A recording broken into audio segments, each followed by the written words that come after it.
Teacher versus teacher. Medyo ba ako sa feeling? Now your expectations too high.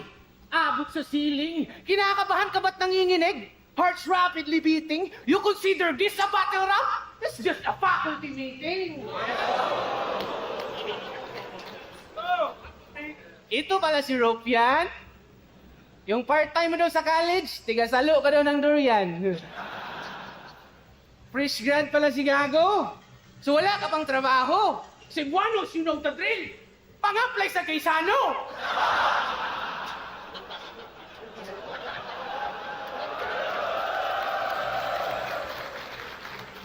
Pero pasado ako sa board exam, niyayabang nito.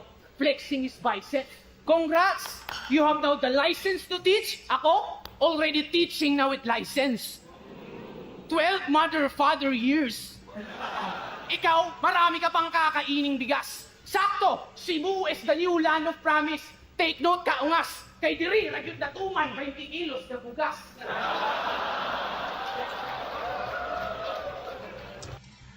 Okay, yung intro dito ni Plaridel, inano niya kagad, binring up niya kagad yung pagiging teacher ni Rafian. Pareha silang teacher.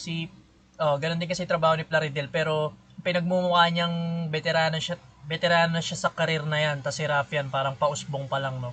Ginagawa niyang bata si Rafian dito agad. Hindi ko lang masyadong gets yung iba niyang mga jokes na, hindi ko alam, pang Bisaya yata yun. Alam ko guys, may narinig ako guys, lugar din yata yun sa kanila. Di ako sure, ha. Pero yun.